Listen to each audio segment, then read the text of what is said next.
Hi, everyone. Thank you so much for joining us today for our webinar, The Trilogy of Modern Talent Acquisition, Employer Branding, Recruitment Marketing, and Unified Analytics.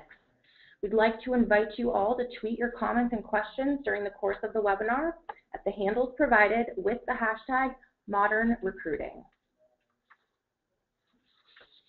Before we begin, I'd just like to give you guys a couple webinar tips. You will be muted throughout the session, so please be sure to ask your questions in the questions pane. Dina and Chris will do their best to answer them along the way, but please know there'll also be a Q&A session at the end, so stick around for that. If we don't get to your question on today's webinar, we will be sure to follow up with you afterward. All right, I'd like to introduce our first speaker. Chris Broblich is the Director of Marketing at SmashFly, where he provides leadership for SmashFly's online marketing efforts, developing and executing comprehensive marketing strategies and branding campaigns through social media, SEO, SEM, and PR outreach. Chris is also the main contributor to the SmashFly blog and on social media, where he shares industry news, client case studies, and other thought leadership content to help recruiting organizations utilize technology better to drive qualified candidate flow and improve budget usage.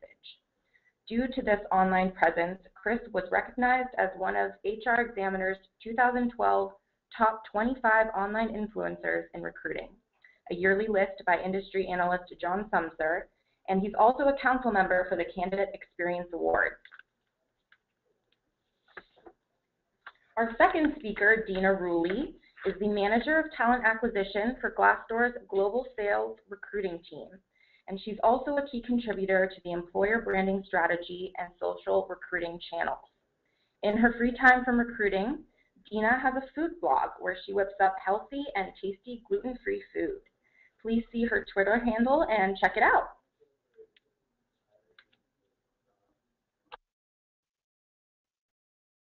Great. Thank you, Mallory. And first, I just wanted to thank our partner, Glassdoor, who invited us to join today's webinar. These topics, and speaking both for myself and Dina, we're really incredibly passionate about both these topics, and it really should be a valuable discussion on the trends impacting modern recruiting, both for 2015 and beyond. So again, thank you there. Also, just as you may see, we have a quick poll question before we begin the meat of the presentation. So while you answer, let me take a quick look at what we'll be speaking about today, but please answer the question as I do so. First, we'll be discussing the major trend happening with the candidate experience and how will that will continue to impact how we attract and engage with candidates. Then I'll pass it off to Dina, who will discuss employer branding, the importance of employer branding in attracting today's candidate, and the key areas to think about when building your employer brand. Then I'll take kind of a look at, once we have a foundation of employer brand in place, how do you actually promote it? And this is where I'll discuss recruitment marketing, the tactics, as well as the content that's needed to consistently convert candidates from one stage of the funnel to the next. Lastly, Dina and I will discuss baseline measures for which talent acquisition is measured out today, as well as additional key analytics that they'll be measured on tomorrow, so as early as 2015. At any point during the presentation, please, we encourage you to submit questions, which you can do to the right on the panel for GoToWebinar. So as we begin to kind of look at the talent acquisition landscape today and what worked before in recruiting the right candidates, what a lot of organizations that I hear are saying is that what they were doing before is being less and less successful. The strategy is really shifting from if we build it, they will come approach to recruiting to becoming a much more relationship-based approach with candidates. And much of that has to do with a new, much more discerning candidate, a candidate that expects more information, expects engagement much earlier in the process. And the candidate experience has become less and less about making the application process easier or better, although that's really important. but it's about how do we create relationships and build relationships earlier in the process with our brand, with our messaging, and with our reputation. When we refer to this evolution, the term that we like to use is the consumerization of the candidate experience. So before we get into like how do we actually attract these candidates, let's first agree on who is the candidate. And so as we look at who the candidate is, this is a definition that we've created that a candidate is really everyone and anyone that is engaging with your employer brand. They're exploring a possibility for a new job now in the future. They who haven't applied and is no longer being considered for a position. And so the real important thing here to notice is that it's not just the active job seeker. It includes all the advocates that touch your organization and brand, from customers to alumni to veterans to contractors to partners that you're working with to students. Everybody is a potential candidate for your organization, and if we just have a lens on active job seekers, we're missing out on a whole wealth of talent out there that we could potentially attract. Now, when I look at this, a lot of organizations that I talk to are all, they come and say that they're looking to find ways to find more passive talent. But when I hear that, my opinion is really that that's a misnomer. The fact is that candidates are changing jobs faster than any time ever in history. And it's less than 4 years that an employee will actually stay with a company. And when we look at recent LinkedIn survey data, 85% of that global workforce is open to a new job. They're not necessarily active job seekers, so to speak, but in a sense they are. They're looking for that next opportunity that could be that kind of next career change for them. So when we look to attract candidates, the question is becoming less, about finding active job seekers and more about how can we tap into this advocate network that we've built and get these potential candidates to engage with our organization. So now that we've kind of taken a look at who that candidate is from an employer's perspective, we really need to now look at it from a candidate's perspective and what do the candidates really want from their experience. As consumers, we have been trained and really have perfected those skills about being really efficient buyers and sellers. The experiences that we have in terms of how I actually do my research and make my decisions in terms of the products I buy, the services I ultimately receive are incredibly seamless and streamlined. And marketers and marketing and sales organization have had to create better experiences there. So as a candidate, when I look to make that biggest purchase decision of my life, which is my career, shouldn't I expect a similar experience to the one that I experience as a consumer?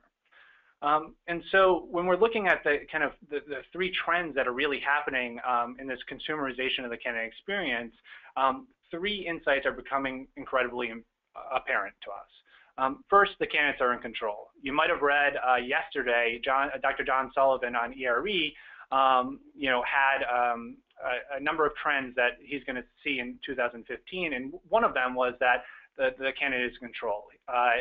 Based on a survey result, they said 83% of employers believe that the power has shifted to the candidate.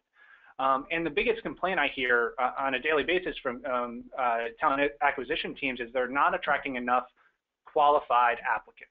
They're getting enough applicants, but they're not getting enough qualified candidates. And so really talent acquisition has become a quality issue. And in many cases, the organizations understand who they need to attract. It's just a matter of about reaching them and attracting them to their brand. And so with the candidates in control and the best candidates in greater control in terms of where they can work, we need to make that engagement happen, and we need to make that engagement happen sooner, and candidates really control when that happens.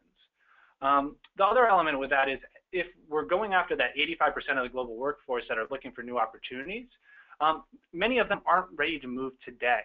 And so, having just the application process, which we'll go in a little deeper later, but having just the application process as a conversion point means that you're missing out on a number of candidates where relationship building and bridging the gap between when they're ready to move on and when we have an opportunity available is going to become ultra important.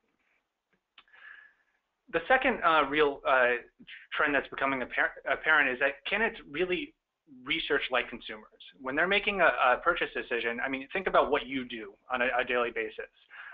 Most likely for me, it's, I research on Google, I look up product reviews on Amazon, I go and check the price on a number of different channels. I might send an email to a friend who purchased something similar, or I know purchased something similar. I might ask a question on social media, on Facebook, on Twitter, to my networks there. There's a tremendous amount of information for me to tap into to make an informed decision, and it's amazingly quick.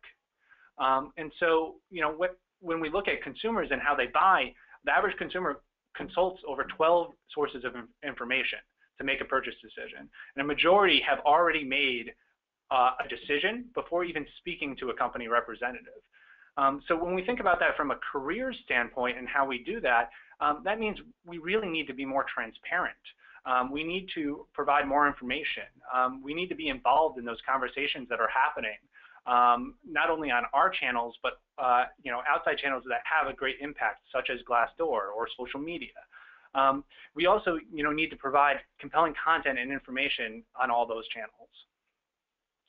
So when we look at the third real measure is, we're looking at, candidates really do care about our culture and our company and not just our jobs. While jobs are still important, it's not the only thing that factors into a candidate's decision.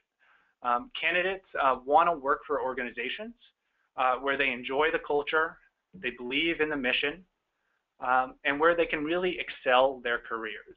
And so while the job is a factor, we really need to answer the why us question for candidates, in all of our messaging. And a job description most of the time doesn't do that effectively. So, when we look at these three, kind of apparent trends that are happening in this consumerization of the candidate experience, we really live in a world where the candidate is firmly in control. And this is expected for the foreseeable future. I don't see this changing. So, when we ask ourselves, it's a world where candidates are expecting different things from employers. And, I really wanted to pass it on to Dina here so she could go a little bit deeper into those expectations that candidates are having. Thanks, Chris. Yes, and you're 100% correct. Today's candidate is very different from maybe what we've seen in the past. So today's candidates expect realistic job previews before they even think of potentially applying or accepting a new position. They don't necessarily expect perfection, but they do want to understand that your organization is a solid employer before deciding whether to work for you. So this same expectation carries over and is also true of your recent hires, so who potentially may not actually stick around long if they're disappointed after joining a new organization. So in this era of transparency, more than ever, an employer's brand has become a direct impact on their ability to attract, but also retain this top talent. So let's dig into some of these stats that we have here. So 51% of buyers have remorse in terms of having an inaccurate picture of the job. So this is truly a crazy statistic, right? So 1 in 2 individuals are not happy with their new position that they've accepted. And 88% of those individuals will ultimately end up looking to leave that organization within 6 months of joining because somehow we failed them during that interview process. So as a result, today's candidates are looking for more than just sort of the employer's perspective on the job. So things like career site, job description, and recruiter conversations, these are just sort of scratching the surface. They're seeking out information from new channels that didn't exist even a handful of years ago and putting a lot of trust into these sources. So 70% of job seekers trust online reviews and ratings as the primary source of their brand info. And 95% of job seekers say reviews from those on the inside are the most influential when deciding where to work. So today's candidate hasn't necessarily changed over the years in terms of wanting to seek sort of employee reviews as their biggest influencer, but what's different is that they now have different channels of obtaining this info, even if they don't know an employee within the organization. So a company's reputation has more than ever has an impact on what the candidates are expecting. So moving forward to sort of your employer brand, digging in a bit more, today's candidates, they're wanting to understand the employer's perspective. And this information and these channels that they're getting from that they did not exist a few years ago directly affects sort of this employer brand reputation and really the ability of an organization to be able to attract but also retain the top talent.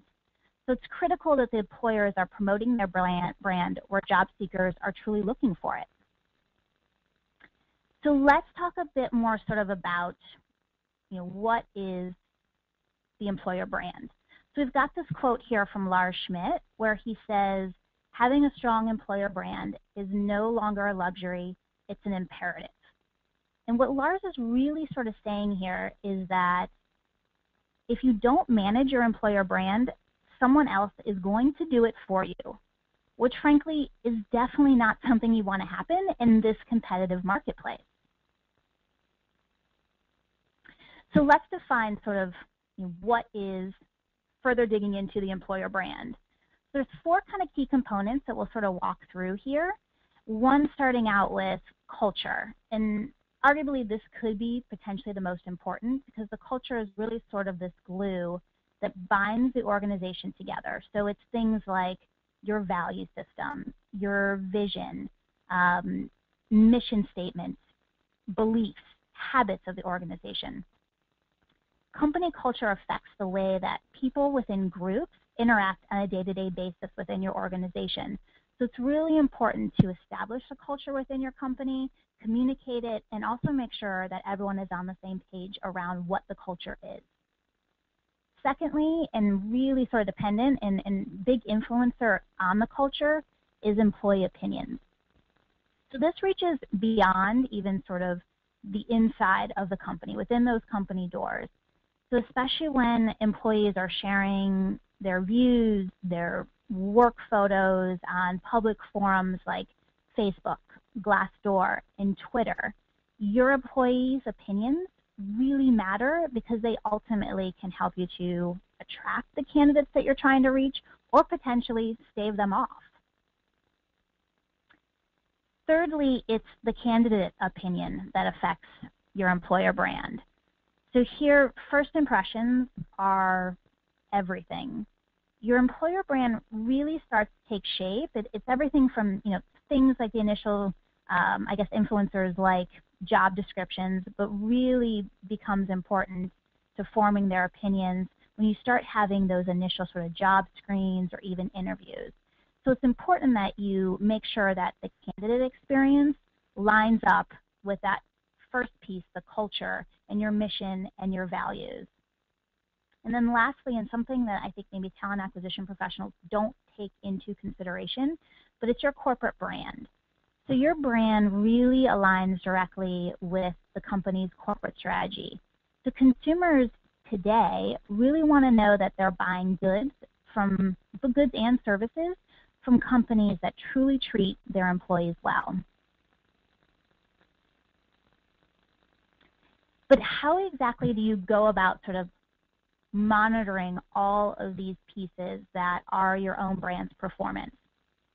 So there are a lot of sites out there, and there's ways to kind of manage your employer brand. So there's sites like Glassdoor, LinkedIn, Facebook, Twitter, all places where your brand is being showcased daily and where you can certainly learn more about who's actually coming to your page. So if you can use this insight to your advantage and find out where you have a strongest presence and then actually really own it. Figure out maybe where the majority of your traffic is kind of coming from, and then take this information, which is very powerful, and figure out how the types of candidates that you are attracting. So you can look at things like the gender of who's coming in. You can look at location, years of experience, the disciplines. So is it more sales folks versus engineering folks?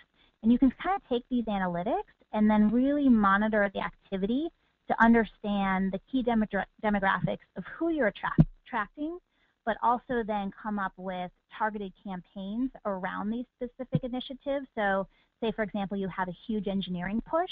If you can figure out where your top or most of those engineering individuals are coming from, you can then start to specifically push out and execute initiatives to go after those folks.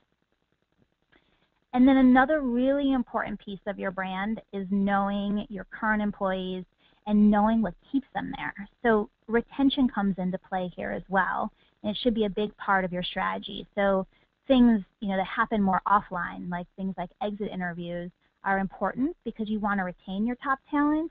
And even if for some reason they do end up leaving, you want to make sure that you're monitoring sort of the message and the brand that they're extending when they do go out there into other organizations.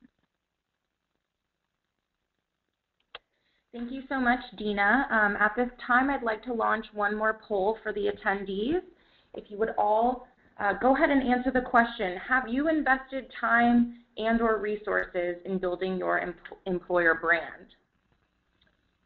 There's 3 options. So perhaps you began your investment in 2014. Maybe you have not thus done so, but you have initiatives in place for 2015. The third option is no, most likely not until 2016. If you could just take a minute and answer that for us, that would be awesome.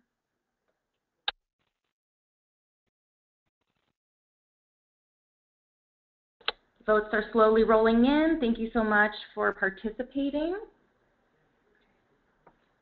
Great. Well, thank you, Mallory. And so as we kind of wait for the results to come in, we can go here. And it looks like, many of the organizations are already thinking about the employer brand. And that's fantastic. As Dina mentioned, your employer brand is really a critical foundation for your talent acquisition strategy. And as you see kind of, with that poll is, many organizations are either already investing or looking to invest in the employer brand, which is fantastic. When we think about recruitment marketing and kind of how that ties with the employer brand, they really go hand in hand. So your employer brand is kind of that essential first step to understanding kind of the value you provide and then how to communicate that employer value proposition. Recruitment marketing, on the other hand, is taking that employer brand and it's how you promote that employer value proposition and how do you communicate it with candidates throughout your entire process. So when a candidate comes and initiates a relationship with your brand, how do you actually communicate it on all the channels that you use? And so, when we look at recruitment marketing, it's a term that's thrown around kind of with reckless abandon in our space. It's typically a buzzword used at conferences, in webinars, such as this one, and by vendors. But a lot of times there's little to no definition in terms of what it is. So I always like to start out with recruitment marketing and my definition for recruitment marketing. And so as you see here, recruitment marketing to me is everything you do to promote your employer brand, to attract, engage, nurture qualified candidates. And so when you look at this, I think there's a number of things that are pretty important when you read this definition. First, it says everything, and so that includes your career site, the advertising channels you use from job boards to social channels, your employer referral programs, anything you're doing that is meant to create awareness, to build engagement with candidates, that's included in recruitment marketing. Now, the other thing here is the candidate experience is a big part of that as well. And so mobile and making sure that the experience is good on mobile and traditional channels is also important. The other 3 real important points here in this definition is, first, it's not just attraction. Attraction is a part of it, but the other parts of it around engagement and nurturing is about relationships. We want to build good relationships with candidates prior to when we need needs for our employment opportunities. The second part is it's about quality, not quantity necessarily. The more quantity you get, more likely the more quality you get, but it's really about how do we create a strategy and what do we need to do in order to find the qualified candidates and build relationships with the qualified candidates we need to be successful. And then lastly, it's a focus on before a candidate applies. So, it's before the ATS, it's about how do we actually get more qualified people into the ATS into the application process. And so when we look at it that way, that is really the core definition for how we believe recruitment marketing is. And so now that we kind of agreed on that definition, let's look at a main goal. And the main goal of recruitment marketing, and it's why it's crucial for organizations as we kind of move forward with this consumerization of the candidate experience. So when we look at this funnel, this is really the candidate journey. A candidate will become aware with the organization. It will ultimately potentially consider the organization. It might then apply and then get an interview at your organization. Ultimately, if they succeed there, they'll get an offer, and then they'll ultimately become a hire. And so when you look at it, recruitment marketing is really about conversions, and it's about conversions along this entire funnel, and most likely conversions up to that interview stage. And so when we're looking at converting candidates to applicants and measuring the impact of the quality of candidates that get through this funnel, it's really best to visualize recruitment marketing from a funnel perspective. And so it's all around being able to utilize the various channels, the tactics, the content to convert the candidates from one stage of the funnel in the candidate's journey to the next. We're going to get drop-off as they kind of move along in their candidate journey, but we want to make sure that that drop-off is minimal across each stage. Now, one thing you'll learn from talking to marketing and your kind of sales teams is that they will align their strategies with converting candidates from one stage to the next, and recruiting and recruitment marketing does the same. We're going to have some different strategies at different stages of the funnel and different content so that we can be as successful as possible at converting those candidates. So the one thing that, as I talk to organizations today, is the one thing that we see with this funnel is that a lot of times there's no conversion point other than the application. Many organizations just promote their jobs through multiple channels, and then they neglect any engagement until a candidate actually applies and gets into the ATS.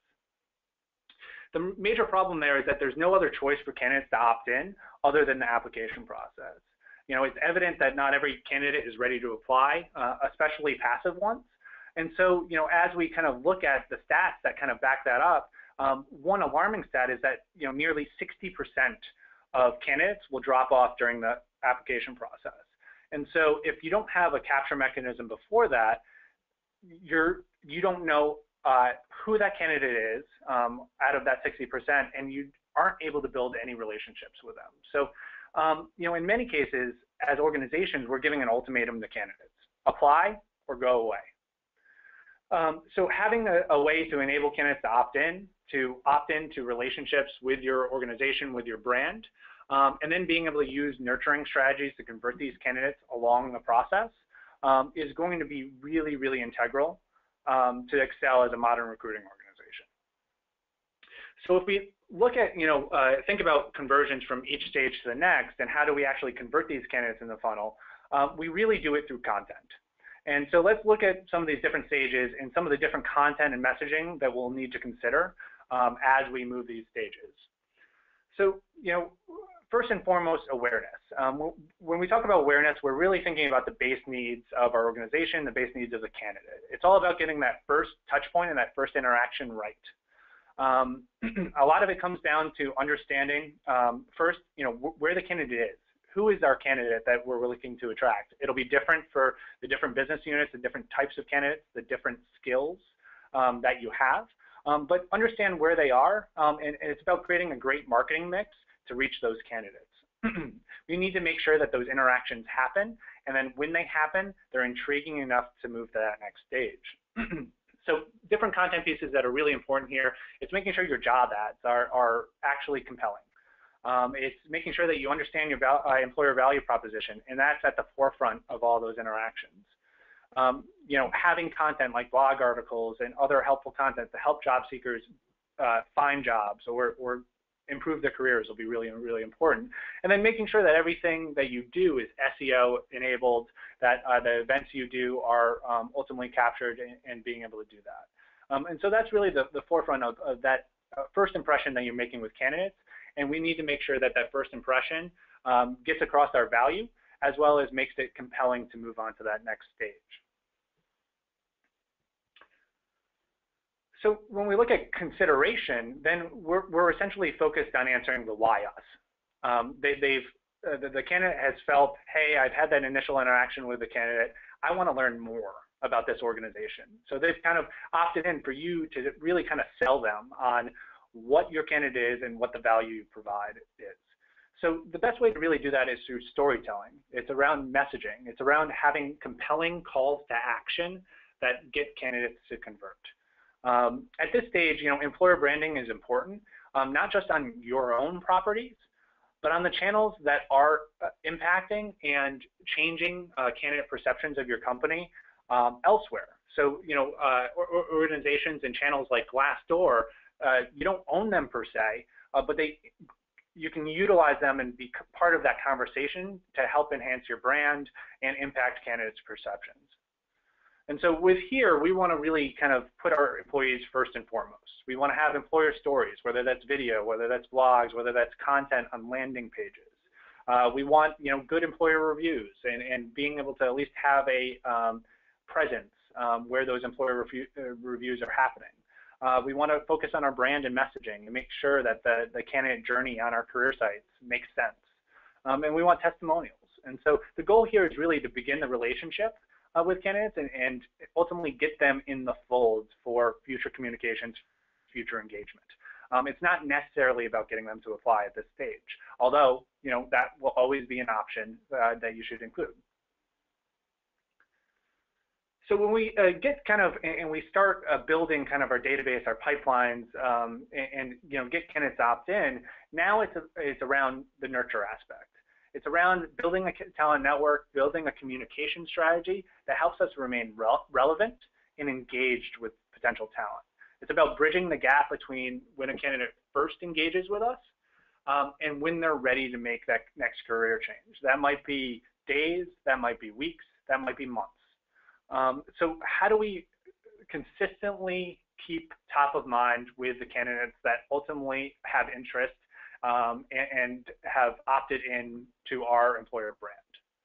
And so with this, it's a lot of content. It's around newsletters. It's making sure that when we do send jobs to them that they're targeted, right? If I'm a marketing manager, I'm not getting sales jobs just blasted out to me. It's making sure that we have recruiters that actually follow up, especially with high quality candidates, and follow up with them on a relatively consistent basis. It's having company news, industry articles. It's about being able to provide continuing education, and different information that helps them with their careers.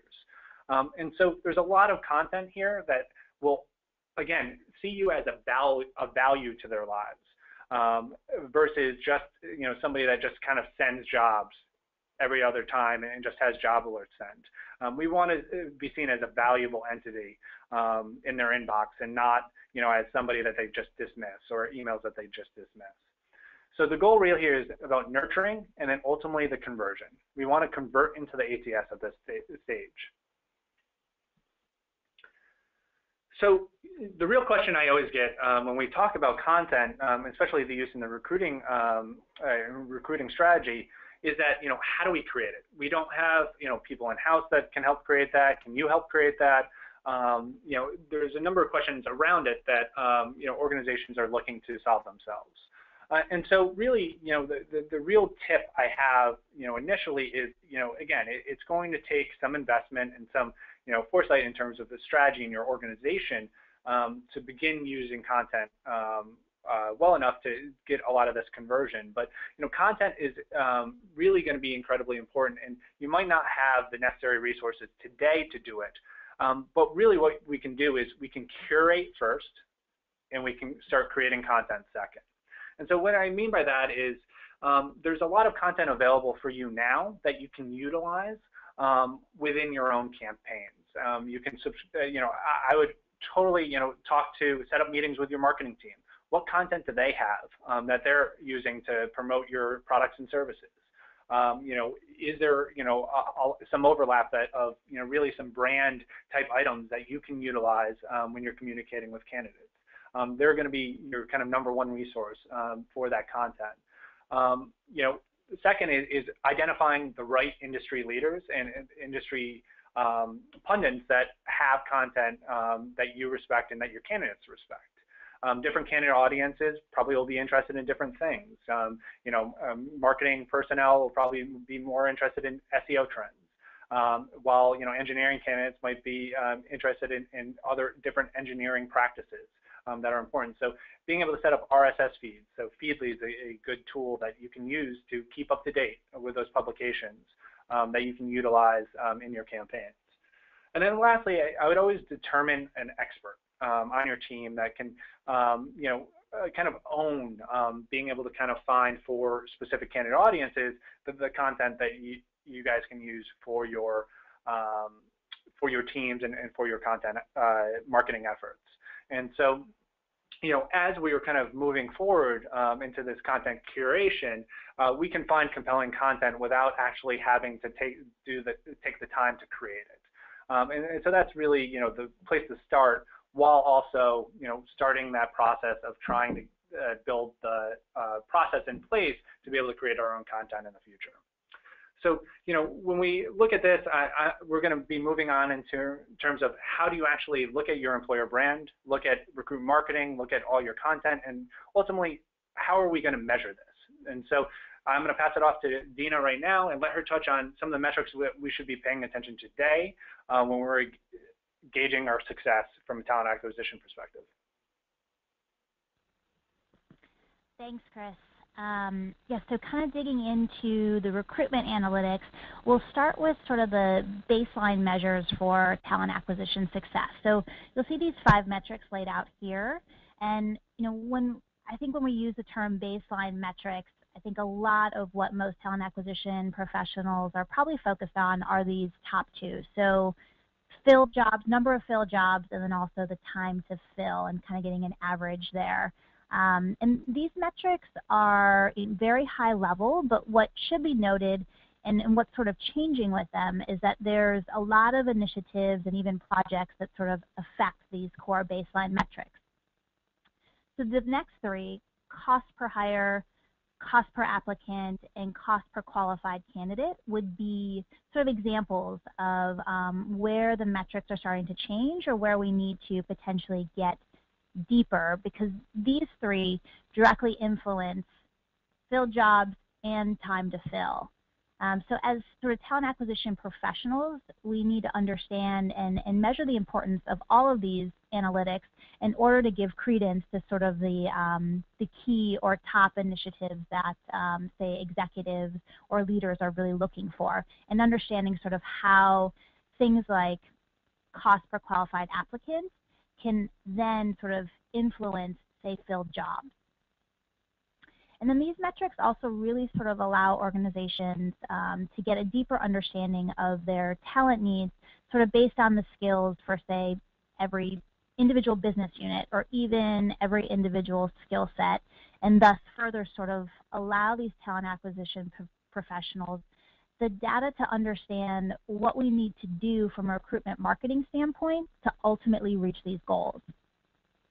So every organization is different, and they ultimately need to decide what predictive analytics will best help them to execute on their initiatives to be successful. And I thought it might be helpful to share an example of what we've sort of gone through here at Glassdoor. So, and I think probably every recruiter has even been in this situation where you have a hiring manager that potentially is saying that they're not seeing the, say, amount or quality of candidates in, say, the period of time that they think is adequate. So at Glassdoor, we've sort of discussed adding a metric called, we've described it as time to slate, or could also be described as sort of the time it takes for a recruiter to present resumes to the hiring manager. So let's say the hiring manager is saying that, I haven't seen a resume in 14 days. The recruiter then can sort of have this metric available to say, no, they're at these certain dates, I have submitted these resumes.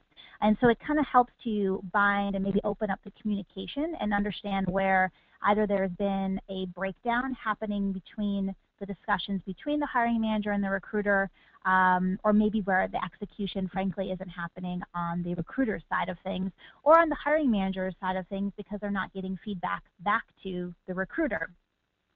So really maybe looking at sort of your individual organization and thinking through some of these sort of creative metrics that might really help your team to be successful and also be beneficial to rolling up and giving visibility to executives and the leadership teams as well. And with that, I'll pass it back over to you, Chris, to kind of talk a bit about measuring your employer brand. Yeah, so I mean, as Dina mentioned, those baseline measures are, ultimately what you're going to be kind of measured by and kind of viewed as from a talent acquisition strategy standpoint. But now, as we kind of look at the consumerization of the candidate experience and how we're interacting with candidates, there's going to be a lot more granularity in the data that impacts those final baseline measures. So, one of them is kind of how effective your employer branding practices are in terms of, candidates' perception of your brand. And so there's a number of measures around brand sentiment, brand awareness, of being able to not only use some data around surveys around candidates, but also do some, use social tools to be able to really kind of figure out if your brand is viewed positively, neutral, or negatively, from an employer perspective. And so there's a number of different tools out there, a number of different practices that you can use to ultimately kind of give credence to whether your employer brand is, being an asset to your organization from a talent acquisition standpoint, or needs some work. Another, really key metric, especially from a recruitment marketing side, that will become more and more important as organizations move forward is really being able to measure their talent network and measure the talent pipelines that they built and the relationships they have with candidates today. And so when we kind of look at that, it's around the number of CRM contacts that we're creating per month, both through sourcing and through opt-in. But it's also getting down to the kind of nitty-gritty of what are the critical skill families that we have and we need to be able to build relationships in order to fill talent needs.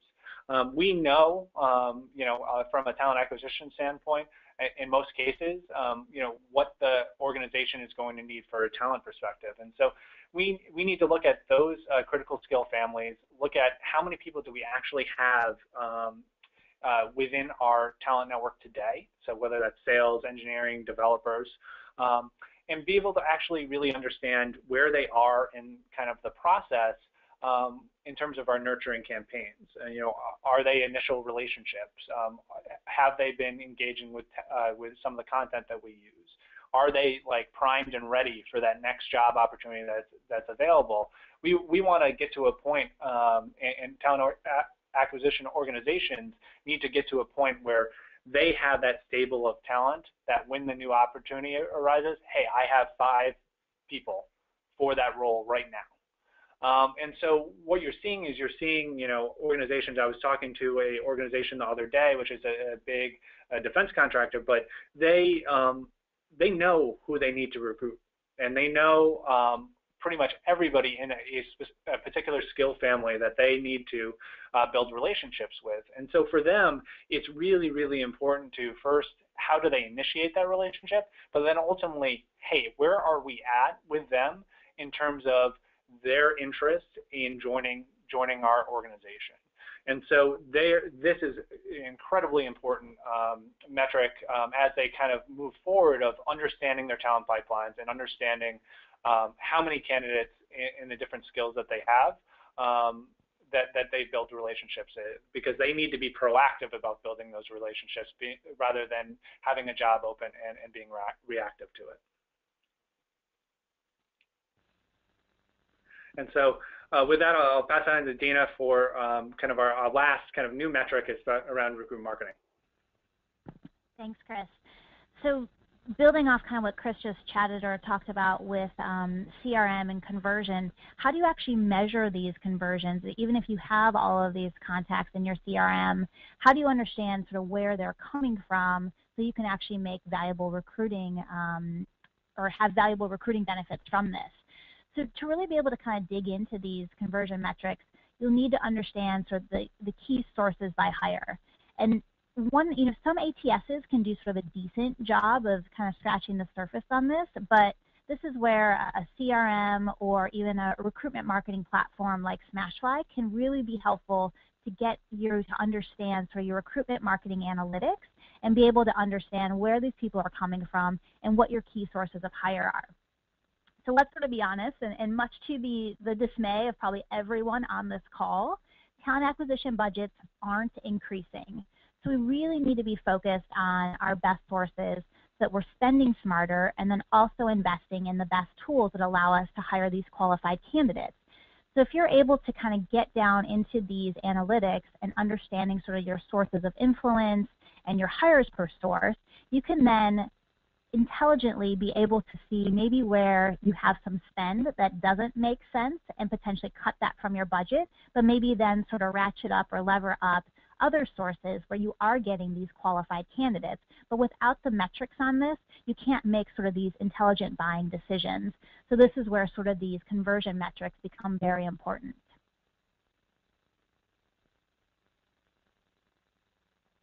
Great. Thanks, Dina.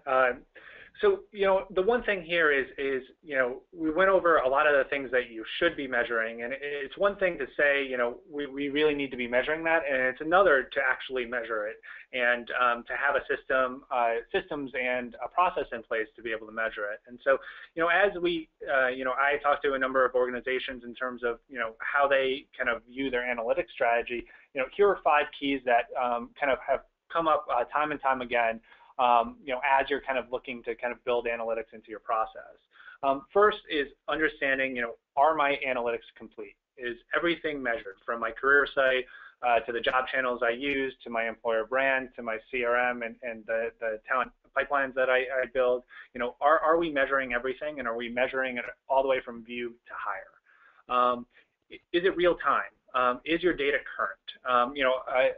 A few organizations that I talked to the other day, had some concerns because some of their data was, probably a month old by the time they got to it. So, really, to be able to make better decisions, we need real-time data to make those decisions. Third is making sure that they're centralized. Is work required to combine data sets? We work with an information technology company, and they were spending hours, if not days, combining data sets. And so not only was it a lot of work required to be able to get impactful data, but sometimes the data wasn't even all that valuable because they kind of had to get it all together, and the integration wasn't great. Fourth, kind of look at it, are they accurate? Do you trust the systems and the process that you have for data capture?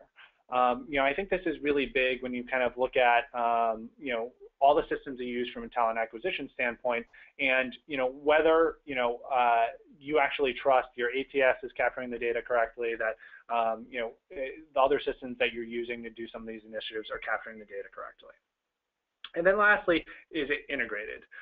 When we talk about, is the data integrated across the strategy? When we talk about data, we want the data to flow from everything we do from a employer branding and recruitment marketing standpoint to, how we make decisions and selection in our ATS, ultimately to how we onboard and do our talent management practices.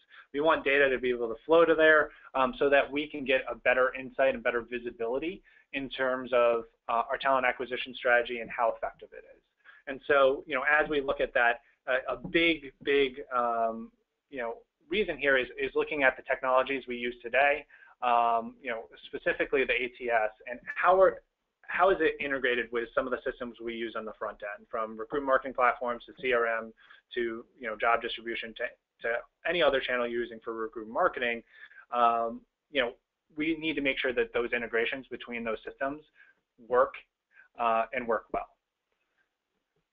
So, as we kind of look at, that trilogy, and to kind of sum up the conversation points here, really when we look at modern recruiting and kind of that strategy, it's going to be a few things. It's going to have a great foundation of a great employer brand and a real good understanding of the employer value proposition.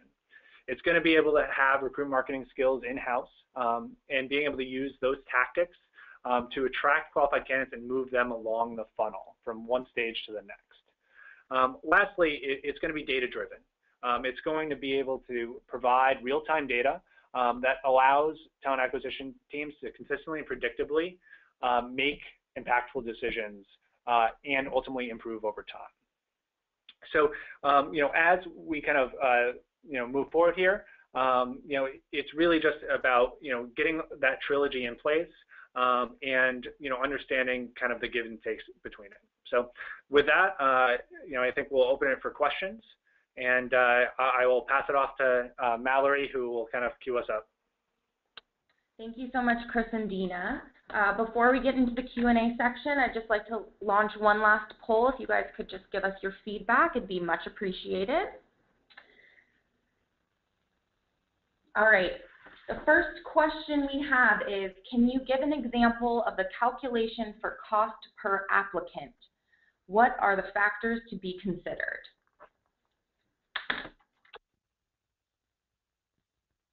Yeah, when you're kind of looking at that data, the real understanding is where are you spending your money today in terms of channels and different initiatives you have. There might be, for different channels you have different contracts, and so most times with those systems, especially on the recruitment marketing side, you should be able to put in kind of that data that ultimately allows you to not only track how many applicants kind of get into your ATS, but then also kind of ties it back to the ultimate cost for those initiatives. And so when you kind of look at cost per applicant, I would look at it from a recruiting budget standpoint based on the sources that you're kind of looking at there. Thank you for that, Chris. We've got another question. Typically, who owns the content or is a content expert? A recruiter, a marketing person? Sounds like a full-time job, and that could be for either Dina or Chris. Yeah, I can jump in here on this one. I think it really depends on probably the size of your organization and your budget. So larger organizations are certainly going to have the ability to probably have a full-time program manager or social media person that's able to probably develop the content, edit it, and really be on top of things. For example, at Glassdoor, we are not one of those very large organizations, and we don't have in our budget at this current size to have someone to really own that. So what we've done as sort of a workaround is we have sort of strategy meetings where the recruiting team comes together, and these are folks who still carry full desks of recs. And we come together and we think about the topics we might like to blog about, things that we're all individually passionate about. And then we have kind of created sort of an editorial calendar. So there's, give or take, say about 8 people on the recruiting team. So if we're looking to do even one post a week, the responsibility for any given recruiter is to potentially just have to come up with a piece of content once every 2 months, which to us doesn't seem like that much of an ask, and it also really helps to stretch our recruiters and also have very authentic content. So it's really kind of become, I think at the beginning we were all a bit sort of concerned with it, but it's actually become a fun piece of our job. And similarly, we do the same thing with, say, things like photos and being visual on channels like Facebook, Instagram, Twitter. So that's how we've kind of tackled it, and I'm sure as we kind of evolve, it can change. But there are certainly ways to divide what looks like a full-time job into a much more manageable content strategy and recruiting strategy and marketing strategy across, say, a team of individuals. Dina, I think that's a tremendous answer, and I think a lot of organizations are tackling it that way. Is kind of a general there. I mean, I think when I say kind of a owner of that, it's just having somebody that makes those meetings happen, communicates that and does some of that stuff. I mean, I think the one other thing I'll add to that is just I think we're also seeing some increased specialization within a lot of companies in terms of actually having people around the employer brand, or having team members around some of the social or content as well. So it's something of a trend that I think makes sense that is happening in kind of other sectors such as marketing and sales, is where specialization is coming as well. But I think in the interim, it's just about making the best use of your teams and what you can do and what you can't do, and kind of working your way up to it. Thanks to the both of you. We've got another question from Johnny. What steps do you take to build buy-in with key stakeholders? Yeah, I think I can take this one. So I guess it depends on sort of, if I'm sort of interpreting this correctly, key stakeholders, I'm assuming, are anyone from, say, hiring manager or even executives that are potentially have some sort of influence on your budget. So I think this is where, when Chris and I talked a lot about the analytics, this is where we're not in the day and age anymore where you can sort of feel that you need something. You have to really be able to back that up with data. And so becoming and sort of making this transition into a talent acquisition individual that uses all of these sources, so whether it's where your key hires are coming from, being able to say that by having these recruiting marketing techniques, you are able to hire, say, 100 positions versus 80 the year before, and taking sort of these metrics. This is really going to be the best way to be able to really gain the buy-in from these key stakeholders, because without it, there really is no sort of meat to why you may need to spend, or why you may need to do certain things. So I think that really kind of getting into that mindset of looking at data and metrics and becoming analytical is really going to be sort of your best friend in getting that buy-in. I totally agree with that, Dina. And just to add there, a good story that of a smaller telecommunications company, their recruiters are using data to kind of understand where they should be posting jobs, where the demand is, whether they actually need to get more applicants for certain jobs. And so they actually had one where they were working with a hiring manager. They changed the job title internally because they from customer service representative to and I forget it's internal something associate. But anyway, so they changed the job title. They ultimately posted it. The recruiter saw that, hey, that job, like, no one searches for that for customer service reps. And so they reposted with that. The hiring manager actually came back and said, why are you posting it with the old title? They were able to go back, take those metrics and analytics, look back and say, hey, we're not getting enough reach with our efforts because we're posting it with this title. And we're using this terminology. And so from a marketing standpoint, we need to do it this way.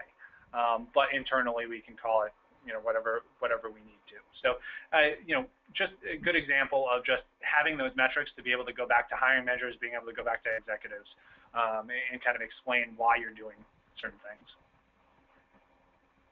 Excellent. Thank you. Just wanted to let everybody know I've been receiving a lot of questions about whether or not you will receive the presentation. The answer is yes. So look out for that follow-up email. Everything will be included in that. And I think we have time for one last question, which is, what are some examples of companies that are doing employer branding and recruitment marketing well?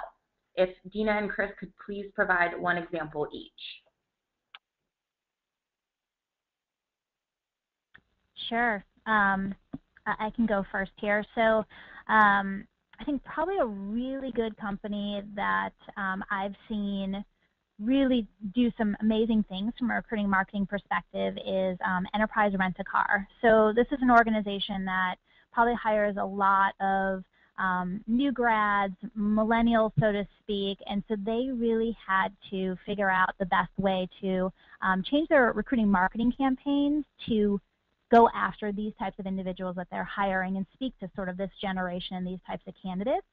So they worked closely with teams at Glassdoor to kind of create career pages for this. Then they also did a lot of interesting and creative things with college recruiting, email campaigns. They really understood sort of like the flow of candidates that were coming in through, say, their CRM, and they were able to look at those types of profiles and then take that information and thus turn it into a recruiting strategy that has been allowed. I don't know the exact number. I know that we have this somewhere, but I think it resulted in like hundreds of hires with a very small cost per applicant, and also in sort of a ridiculous amount of short time to also hire in. So I think that's a really great example of an organization that has high volume and is going after sort of a more difficult to please type of candidate, and really been able to kind of turn that around to their advantage. Yeah, and for me, I mean, I'll have two quick examples, but Sodexo does a tremendous job from a content creation, from a social side, and getting their recruiters all pretty active on the channel, and also providing really, really good content that's helpful to job seekers. So I definitely check them out if you're interested in kind of the social content creation standpoint.